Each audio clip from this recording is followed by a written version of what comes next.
आर्थिक संकट की वजह से श्रीलंका में हालात अब ज्यादा बिगड़ गए हैं। महंगाई को लेकर देश भर में लगातार जारी हिंसा के बाद श्रीलंका सरकार ने देश में आपातकाल लागू कर दिया है।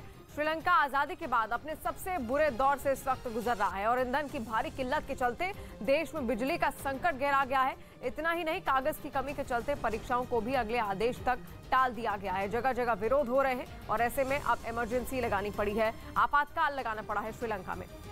वहीं अब आपको दिखाते हैं कि महंगाई बम फूटने की वजह से श्रीलंका में कैसे रोजमर्रा की चीजों के दाम भी अब आसमान छूने लगे हैं। श्रीलंका में हालात कितने खराब हैं, इसका अंदाजा इसी बात से लगाया जा सकता है कि वहां एक कप चाय 100 रुपए में मिल रही है, जबकि ब्रेड के एक पैकेट के लिए 150 रुपए चुकाने पड़ रहे हैं और हर घर में जरूरी दूध की कीमतें भी अब आम लोगों की पहुंच से बाहर हो गई हैं और 1 लीटर दूध 1980 रुपए का है।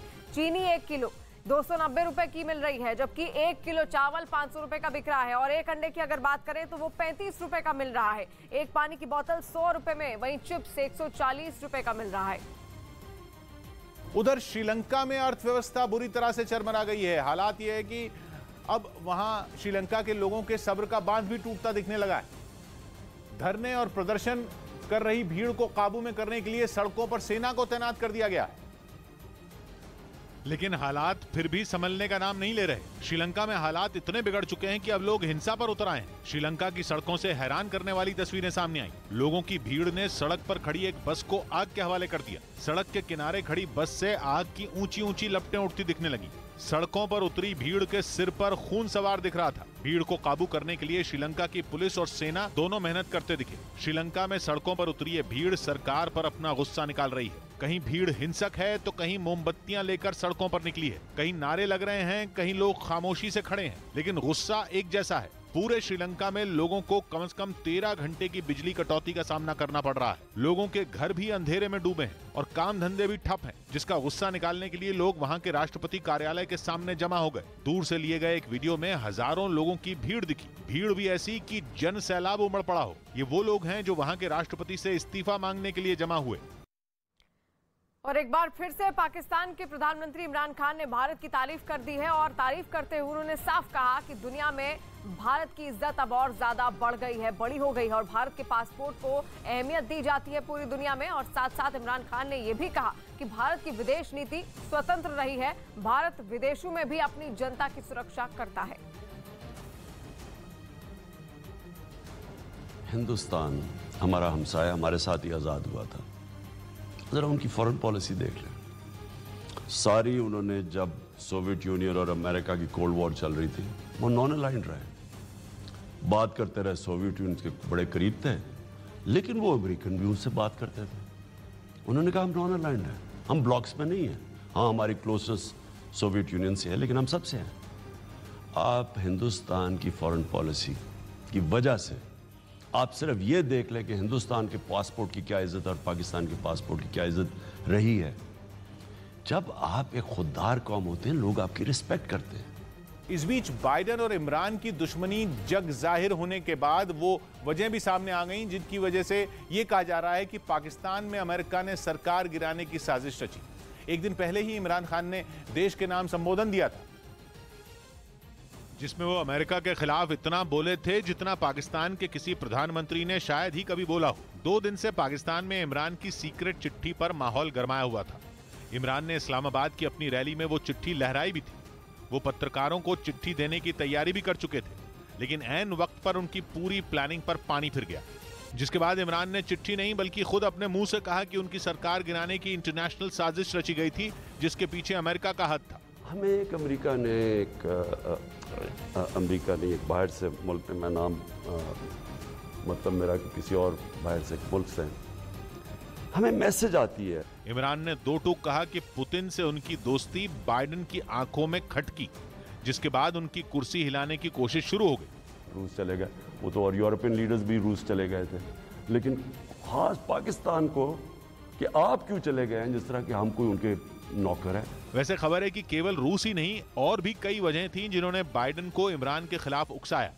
और नौबत ये आ गई कि इमरान भी पाकिस्तान के उन प्रधानमंत्रियों की लिस्ट में शामिल होने की कगार पर पहुंच गए जिन्होंने कार्यकाल पूरा नहीं किया। खबर है कि अफगानिस्तान से जाने के बाद अमेरिका चाहता था कि पाकिस्तान उसे अफगानिस्तान में मनमर्जी की सरकार बनवाने में मदद करे, लेकिन ऐसा नहीं हुआ और पाकिस्तान तालिबान के साथ खड़ा हो गया।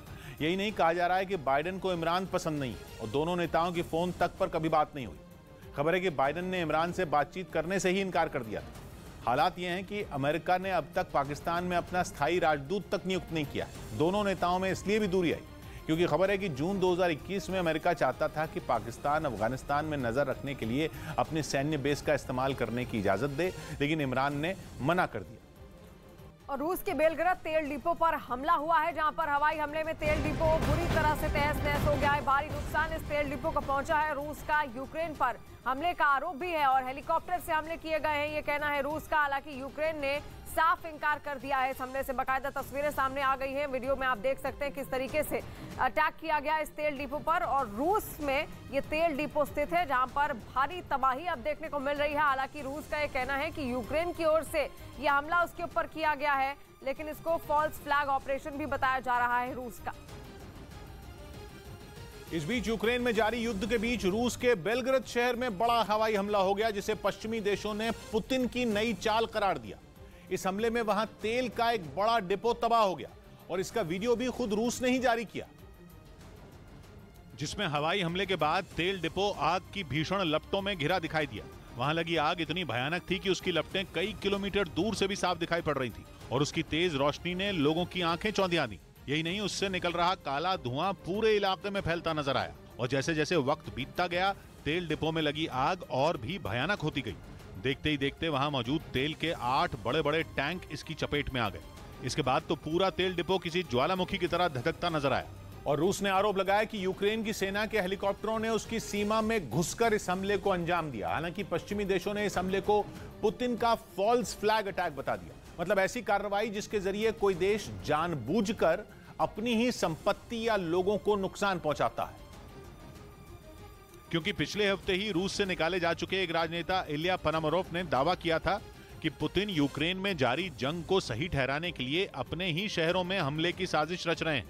यही नहीं, यह भी दावा किया गया था कि पुतिन इन हमलों की जिम्मेदारी अपनी खुफिया एजेंसी एफएसबी को सौंप सकते हैं, जिसके लिए वजह बताई गई थी यूक्रेन में जारी जंग को सही ठहराना।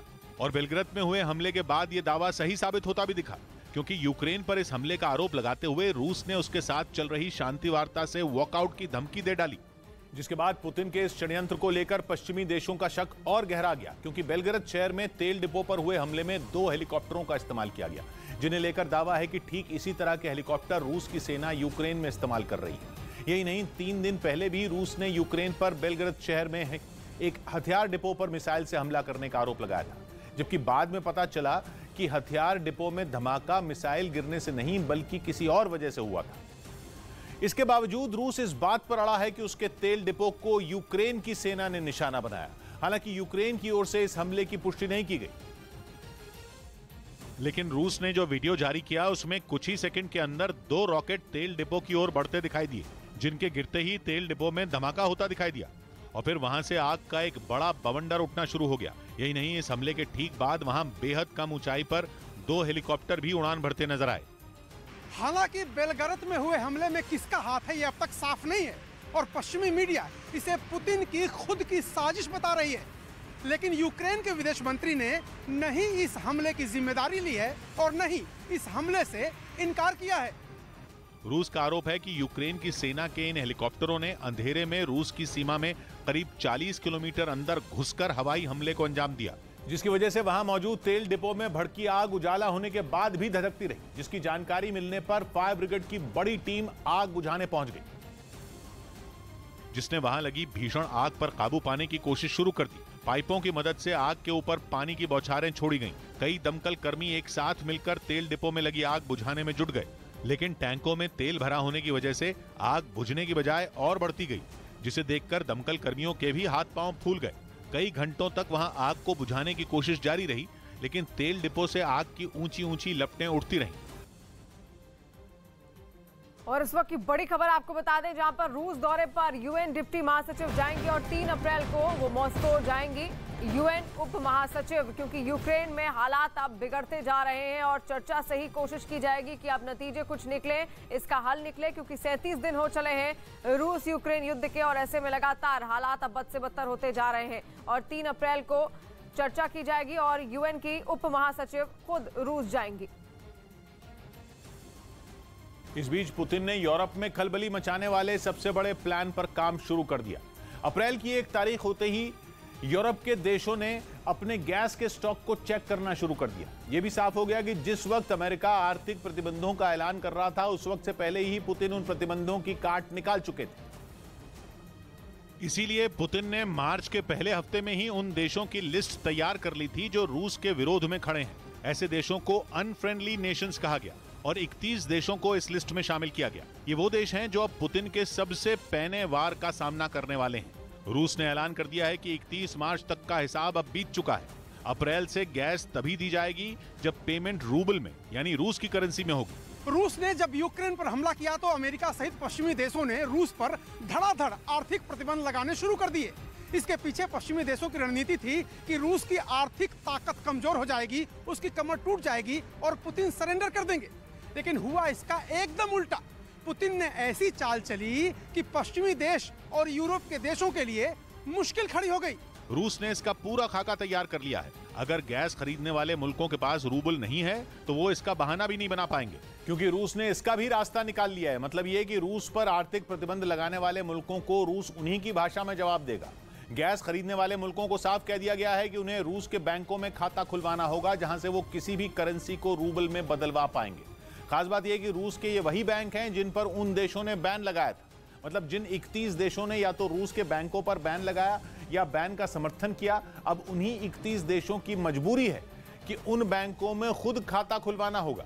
सबसे अहम बात यह कि इस बार बीच का कोई रास्ता नहीं है। 1 अप्रैल से यह व्यवस्था लागू की गई थी, जिसका मतलब यह है कि अब इन देशों में जो गैस पहुंच रही है उसकी पेमेंट पुतिन की बताई गई नई व्यवस्था से ही करनी होगी। और अगर ऐसा नहीं हुआ तो यूरोप में हाहाकार मच जाएगा।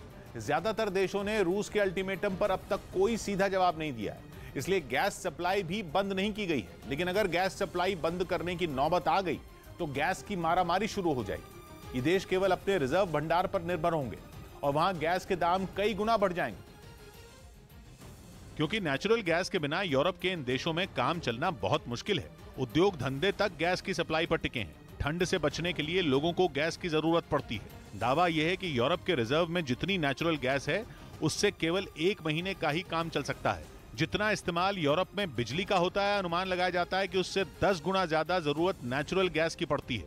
लेकिन नेचुरल गैस के मामले में रूस दुनिया का बेताज बादशाह है और इस बार पुतिन ने इसी बादशाहत का इस्तेमाल अपने ऊपर लगे प्रतिबंधों की काट के तौर पर किया है। क्योंकि यूक्रेन में जंग शुरू होते ही अमेरिका और उसके सहयोगियों ने रूस पर आर्थिक प्रतिबंध लगाने शुरू कर दिए थे। अब इन देशों पर पलटवार करने के लिए भी पुतिन ने इकोनॉमिक स्ट्राइक का ही सहारा लिया है। बिना बम या मिसाइल चलाए अमेरिका और उसके सारे सहयोगियों को चित करने का प्लान तैयार कर लिया गया, जिससे पुतिन के 3 मकसद एक ही झटके में हल हो जाएंगे। पहला, अमेरिका पर दबाव, दूसरा, विरोधियों को जवाब और तीसरा, अर्थव्यवस्था को पटरी पर लाना। इनमें सबसे अहम है प्रतिबंधों की काट। रूस के जिन बैंकों पर प्रतिबंध लगाए गए, अगर उन्हीं बैंकों में प्रतिबंध लगाने वाले मुल्क ही खाता खुलवाने लगे तो प्रतिबंध अपने आप ही बेअसर हो जाएंगे। रूस की करेंसी रूबल की कीमत यूक्रेन की जंग से पहले जिस स्तर पर थी, ये चाल चलने के बाद वापस उसी स्तर पर पहुंच चुकी है। $1 की कीमत 80 रूबल के बराबर थी, जो प्रतिबंधों के बाद 109 रूबल तक पहुंच गई थी। अब वापस 80 रूबल के करीब पहुंच चुकी है। दुनिया भर के कारोबार में डॉलर की बादशाहत होने से अमेरिका को खुद ही कारोबारी फायदा मिलता था, लेकिन रूबल में गैस की डील होने से डॉलर की बादशाहत कम होगी। बैंकों के जिस स्विफ्ट सिस्टम से अमेरिका और उसके सहयोगी देश पूरी दुनिया की अर्थव्यवस्था को चला रहे थे, रूस उसके समानांतर और उतना ही मजबूत सिस्टम बनाने की तरफ बढ़ जाएगा। यूरोप में एक दिन में नेचुरल गैस की खपत भारतीय रुपयों में करीब 2,500 करोड़ की, 2,500 करोड़ रोजाना की गैस।